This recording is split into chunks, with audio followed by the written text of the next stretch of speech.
Ndogamuchirai Mama Hlomai, gamuchirai Mama Mashatise on the voice. Thank you. Today we want to talk about women. Ndakaverenga bhuku raRuthi ndikaona kuti pakanga pane vakadzi vatatu, vamwene nevarora vavo vairi. Vamwene pavanoti vakudzokera kumusha kwavo, vanoudza varora vavo kuti chidzokerai kuna vabereki venyu nekuti iko zvino handichakwanisa kunge ndichabara mwana mukomana anogona kuzokuitai vakadzi. Tinonzwa mumwe murora achiti ndinoda kuenda nemi. Tinonzwa mumwe murora achidzokera kumashure. Saka today we just want to talk kuti sei zvichigona kuti mumwe murora anogona kuda kudzokera, mumwe murora achida kuenda navamwene. I think there are matters of relationships that are involved. Saka we want to hear kuti vazhinji varora vanozosvika palevel yakaita sana opa kuti vanoti we want to go back to our homes, we want to go back kumba kwedu. Chii chinoita kuti varora vazhinji vagopinda pa that kind of a position? I mean, Mama Hlomai, I think you can start to tell us kuti maonere enyu in the society semararamira atinoita, what can make a woman even not to want to be involved in the things of the family, kana kuti anofunga kuti enda ndasvika pakudzokera kumba. Okay, it's my pleasure to be here. And I think ishinoitika pa masenyores aya, relationship between murora naamwene, it won't be good. Kuti pekutanga pacho pawakapinda vaona vabvira kambogamuchiro zvakanaka. So now that takakubatanidzai, you kungopinda family, it was your husband, right? Now the husband has passed on. Unonga kuonti cheni chagarira panapa apasina. Pamwe maybe your husband ndiye munhu aimbokudefenda all the time. So inini I think is the way yononga wakagamuchirwa nayo in the family. Nemabatiro wangu wachitongoitwa mumashure when your husband was still alive. Saka kana murume wako ashaya, maybe the one who was your pillar could stand by you, even comfort you, kana wabatwa zvisiri. Now that the person is no longer there, then becomes a problem. I then decide it is better off ndidzokere kuvabereki vangu. That's what I think. Mama Mashatisa, can we say the reason why most of the women they are finding it difficult to be in their in-laws house is because magamuchiro wakanga vakaitwa? Can you say it's actually the reason why most of the women vari kuti zviri kuvava, zviri kunetsa, vakagara pamba nemurume wavo and then vakagara pamba pane ma-in-laws as well?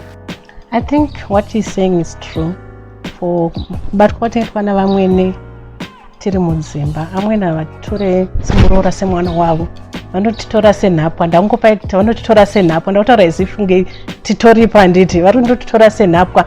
Saka kana uchinge wafirwa zvinotoita wese, havatozombokona semunhu. Saka I think it's better vazhinji varora tichidecida kuti better tidzokere kumba, unotanga a new life, especially kana wafirwa uchiri mudiki. You decide to go back home and start a new life, because vana amwene, to be honest, atigarisisa nevarora zvakanaka. But can we say vakafirwa ndo vanongoda here kudzokera kumba kwavo? Can we say the one that are widowed ndo vanoda kudzokera? What about the ones that their husbands they are there but they feel so much pressure that they want to even to leave the marriage? Can we say it is vakafirwa ndo vanongoda kudzokera here? I'm not saying not all of them. So what exactly chinonyatsoitika kuti munhu, maybe even the relationship, even the husband is there, but the relationship that is there between her and her in-laws is bad? What transpires? Chii chinonyatsoitika mu relationship? Chii chinoitika nana amwene, nema sisters, nema brothers-in-law that affects us as women or affect other women? Alright, chimwe chinhu chinoita kuti tisagarisane namwene, what you are saying kuti chinoita kuti muna tete right mumba imomo, muna bamuni right. Vese vanhu vamwene vanoexpecta kuti ini ndindato house girl, kuti ndivawachire, ndichaire mumba, ndivawachire, everything ndivaiti, ivo chavo kugara chete. Sometimes ndinofira kunge zvisiri right for vana amwene kuti tinge tichidaro varora, kuti chese ndakuwachira bamuni vatokura vanogona kuzowachira. Mazuva ano munhu anofanira kungozviitira kuitira kuti kana azinga nemba yake anofanira kuziva kuti ini ndofanira ndoziva kuwacha, ndoziva kubika, ndofanira kucleana mumba as well. So it seems as if nyaya yekucleana iyi ndo nyaya chaizvo. Is it about the duties are you expected to a daughter-in-law? Are you kukonzera discomfort in staying nema in-laws? can you say kuti maduties ekutsvaira or there are some other issues as well? Okay, and I think it's also zvakasangana also nema-duties at the same time. According to what I think, and I think kuti izvi zvinoenderana kuti vamwene, sometimes you can find kuti vamwene vanonga vaine muroora unonga vakatarisira kuti mwana wake da atora Janet, amwe Janet anogona zvemumunda. Now James awana Lisa haatogona kubata badza. Now the grudge inotangira ipapo kuti no matter even how hard you try to please her, ambofa vakazviona. That's why sometimes we face difficulties in our marriages kuti maonero awo anokuita anonga akatosiyana, anonga echidai mwana anga akatora ke Susan uya dai pange maybe echinditeerera echidai.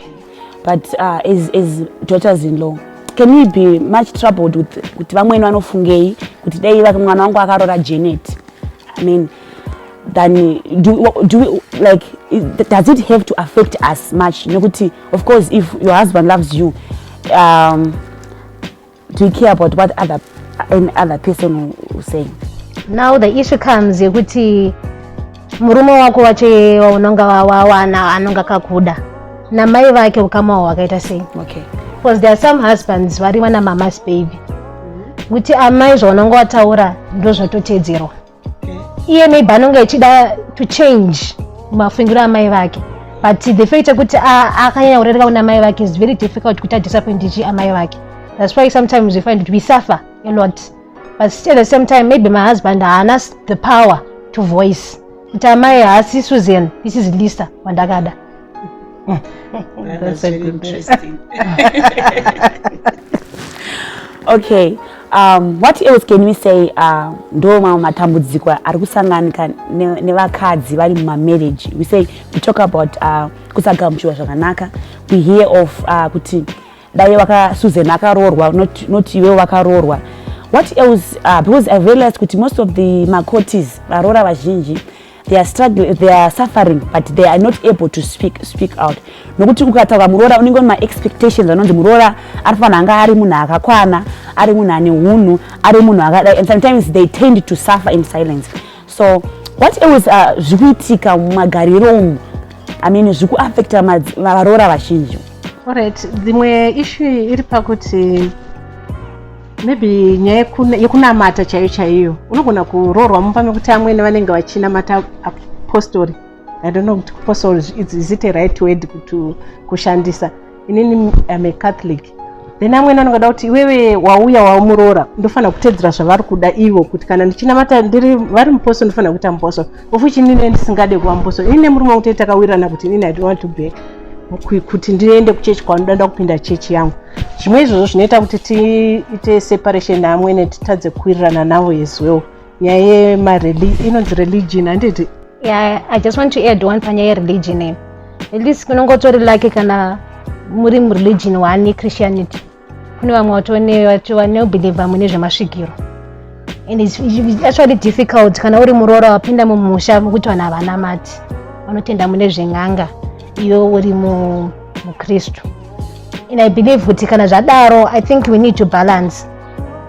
Kana vari vamwene ngavanditendere, inini handibvumidze zvokuita izvo zvavanotendera izvo. In the book of Ruth we hear Ruth achitiudza amwene ake achiti, where you go I will go, your God is going to be my God.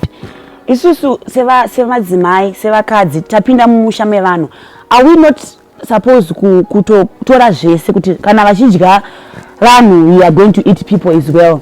Kana vachienda kuRoma tinofanira kuenda kuRoma, because mushoko raMwari tiri kuona mukadzi ari kuti Mwari wenyu achava Mwari wangu.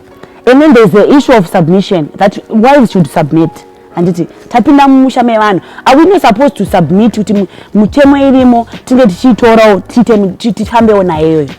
Alright, yatambe kuti ukaenda kuona amwene vanenge vachidya imbwa, tongopa example yekuti vari kudya imbwa, inini muroora handitodyi imbwa zvachose and handitodyi, ndonzi idya. Inini personally, inini for me ndonyatsoti no, hazviite. Kana ndataura nemuroora wangu kuti murume wangu inini, even kana tichiri kudanana with tichiri kukomana nemusikana, tinotaura kuti kumba kwedu tinodai so kumba kwetodai so zvimwe ndotomudza tichiri kutodanana kuti no izvi handitobva ndichits okay kana tazororana futi akanditi zvakati I have to say no paya takamboti zvakati ende murume wangu anofanira kundisapota zvinenge zvataura namai vake ndikamudza kuti handisi kuda anofanira kutisapota instead kuti aende asapote mai vake but we find out kuti vamwe vana varume vedu chevanoda vanenge vari ana mamis boy vanenge vachiti zvaudzwa namai vake ndo zvanoda kuita kwavari ende zvinotipa kuti isusu manje nine murume wangu topesera tisawirirane and at the end of the day kana pakazoitika dambudziko ndotochusa kuti let me go back kumba kwedu because iye ari close kuna mai vake neni hatisi close chese chaada ndamai vake I think ndombomirira ipo. You've got something to add? Yeah, I do have. Hanzi rudo ndevaviri. That's what I believe. Ishitata nanga kuparatanisa anditi. I think kuti vamwene ngavatisiye. We should have our freedom. Inini murume wangu. Kana ndarorwa ndichigara mu family house. Iwe as mukadzi, inini samwene tipe a room kuti sunungukai. Because I find kuti nina can get married to a family kuti mune my standard families aripo vana vatete vakabva kuvarume. The burden comes more under pressure. Ndakufanira kumuka makuseni vanofanira kuvachirwa neni. But I believe kuti vana tete they should also come in vichindibatsira. But we find kuti vana amweni havasi kutipa that nguva yekumbozorora iyoyo. So you're saying they're not given much time to rest? True. Yeah, that's true. But kuna Proverbs 31 told kuti anzi mukadzi chaiye unomuka kuseni unoita mabasa ake akawanda. I don't know, what do you think about that? Yeah, zvishwa mukadzi akangwara anofanira kumuka mangwanani but ndomuka na 3 pamwe nenguva yekuzorora handitomboiwane zvamuchose. Pamwe kunoendwa kumunda na 3 tapinda mumunda tasiya na 12 zonzi chende munogadzira vanhu vorase kuti vadye. Ndasvika ikoko ndobikira vanhu todzokera futi kumunda. I'm the same person anofanira kutsvaga huni. I'm the same person anofanira futi kutobikira vanhu chikafu chemanheru. Hatisi kuramba tinogona kushanda but ngawatipo mukana wekuzorora. But these days vatikurarama life ye hatichanyanyorarama upenyu hwakudhara stereki. Tikurarama life yekuti inini ndichimuka ndichienda kubasa. Ndo expect wanzi ndimuke ndisienda tsvaira mumba. Muna tete varimo kana kuti mune mukadzi wabamunene varimo anofanira kunge achisara achitsvaira. Ini ndomuka ndotsvaira futi imba. At the end mari yangu ndoiri kushanda pamba ipapo. Zvinoitawo here izvozvo? Inini I think chero chishanda. I believe that there is 1 or 2 things that you can do. Do it up a weekend. But I don't think working can tingati kushanda kunga tadza munhu kuti ave responsible pamba. I think you can even look for a maid who can do the work on your behalf usinga usipo. Because as a woman, if you are married, my expectations are not do you know that in the next maybe 15 years we are going to be mothers-in-law? Yeah. We are going to be mothers-in-law. So like, all these things that you are saying, if you are not so careful, then there will be people also complaining about us. So I think or maybe it's a spirit, maybe you can say it's a spirit mothers-in-law. And sometimes I would like to defend mothers-in-law because if you grow up with your son, with your boy, and you are quite very close, I know when there's another woman who's also being introduced to his life, you can become jealous. So on both sides, what is the mother-in-law feeling ne presence yako ngoripo? Because vanga vagara vari vegawo anditika vane mwana wakomana vari vega and they've got their own relationship, and now there you come and then attention yavanga vachipiwa nemwana wavo is not longer the same. Mwana akupa attention but yakaita se yakalimitwa. So it's something that we also need to consider as makotis sevarora also. Let's hear what other people are saying in the street. Ndakamirira hangu nyaya yanamwene nevarora. Ndingoona kungoti kudzidzana muupenyu zvinoda murora nezvinoda vamwene chinhu chakakosha. Ndo zvandokurudzira hangu kuvana vanhasi. Ndo maonero angu iwa. Inini hangu nemaonero wandaita nyaya iyoyi. Inini ndinokurudzira kuvana vanenge vachikupinda mukati medzimba kuti kana uchipinda mukati memusha wevanhu, mapindiro aunoita mukati memusha iwoyo ndo mararamiro aunozoita anobva mukupinda kwaunenge waita mukati memusha imomo. Ukapinda wakazvirereka uchagarawo mune zvakanaka, asi ukapindawo uchizvikudza kana kusateerera zvinenge zvichidikwa mukati memusha iyoyo, haumbofi wakagamuchirwa nemazvo. Saka ndinongokurudzirawo vana vanenge vachikupinda mukati medzimba kuti ngawateedzere zvinenge zvichidikwa mukati memusha iyoyo. Kana dai wari wamwene wako wakataura kuti inini panapa handidi zvakadai zvakadai, ukapikisana nawo haumbofi wakagarisana nawo zvakanaka. So we hear of Naomi na Ruth. Ruth anozodecide kuti ndakuenda zvangu naamwene vangu. So kunyange varora vanoti stick with their in-laws munguva yematambudziko, munguva yese yakaita sei. Tiudze kuti vanoti stick nema-in-laws avo ndo vanenge vakaita sei. I think vanoura kuti inini ndikuramba ndinaamwene vanenge vakawirirana zvakanyanya. Pane zvinhu zvanenge abvuma zvinenge chidiwa namwene wake, like handi tinonamata tende kumashavi, then obva ati okay, it's fine. So you're saying that they will be sharing the same religion? Yeah. Okay. So many vanogona kushare zvakawanda mareligion, kana vanogona kunza kanzi hande kumunda right now anongomuka vachienda zvaanenge chida mwene wake anotoita more than zvaanenge achiitira murume wake. I think that's why angoti sometimes vamwe vanobelieve kuti kana idiwa naamwene zvake zvitori right. Okay.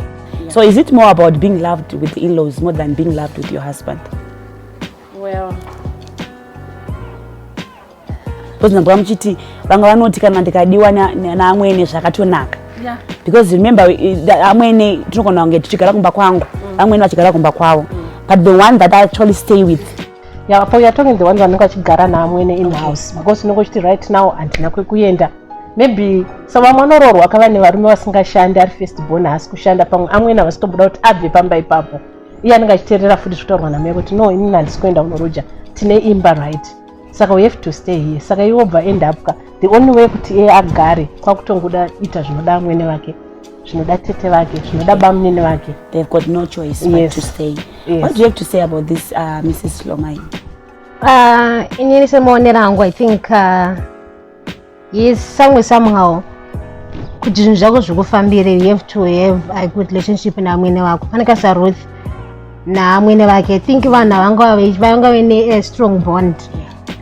And such that kuti vamwene maybe vanonga vakagamuchira muroora sezvaari, newe muroora agamuchira vamwene ake sezvavari. And I think mukangonzwisisana, I think things will actually work well. But wangotaura point yekuti kuteera zvinhu zvoda vamwene much than your husband. And I think I would love to beg to differ with that. Inini handakuvinga vamwene, ndakavinga murume wangu. But they are also part of your life. Yes, they are part of my life, but and they are elders. Yes, I know. But in the sense kuti inini ndikavapa chiremera changu semuroora, I've got my boundaries and my limits angu. Navo vane limits avo towards my house. Because kana inini vanditendera kuti ndigare nemwana wavo, inini ndanovakawo musha wangu nemwana wavo, vanofanira kundisunungurawo ndicho zvendinoda sezvendinoda. So I think munhu ananga nda more focused on is not my husband. But once, excuse me, once you are staying in amwene's house, more kazhinji kacho and amwene's house. Yes. So are you telling me the ones that are having problems with the in-laws are the ones that are staying? Mostly. But there are some are staying out of the house, but they are also having problems. But it's not much. At least I'm far away from amwene. Zvekuitika ikoko ameno inini ndiri kumba kwangu, it's okay with me. Then it comes now an issue whereby maybe your husband is mama's boy. She can be in Marondera, and you are here in Harare. And it's always traveling to Marondera every.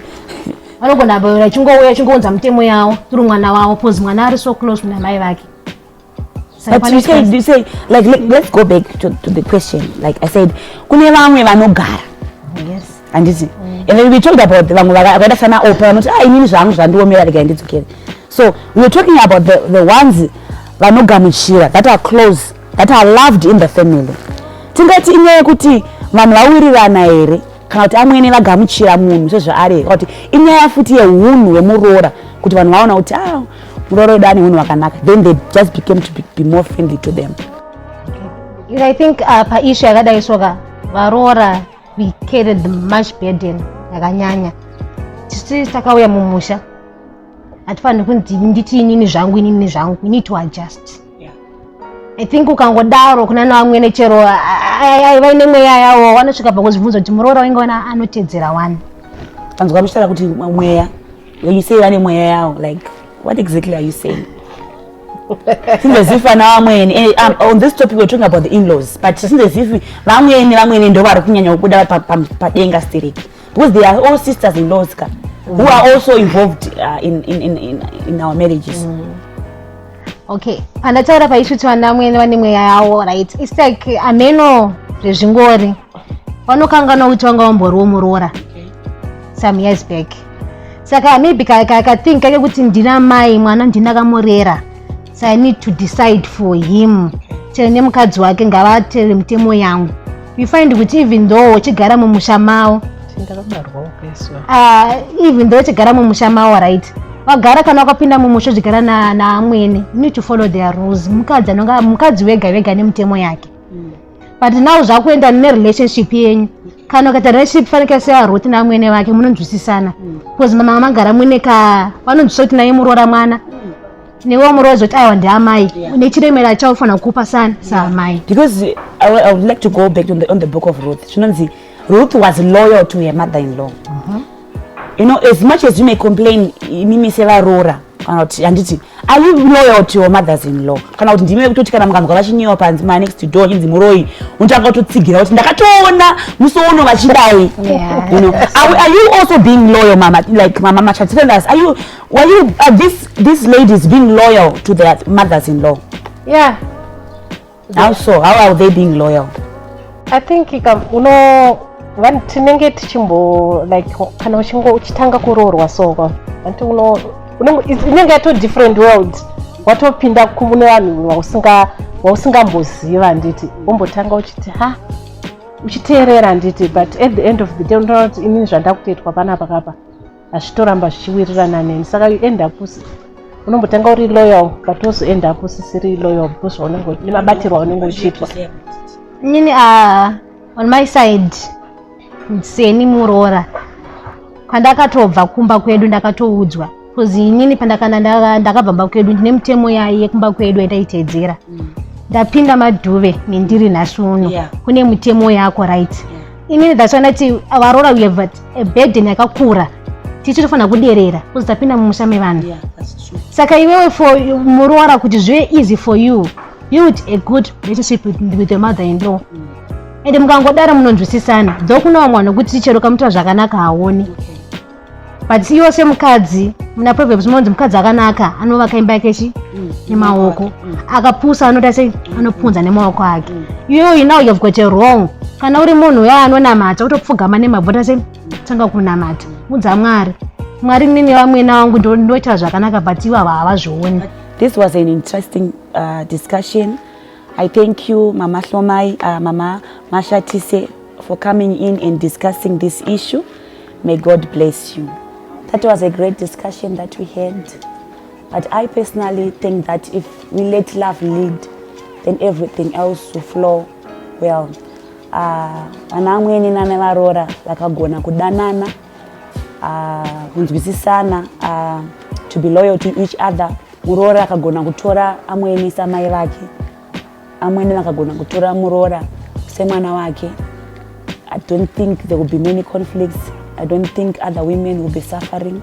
So ngatigone kugamuchirana, and I think love surpasses all. If we have love and let love live, then everything else will fall in place.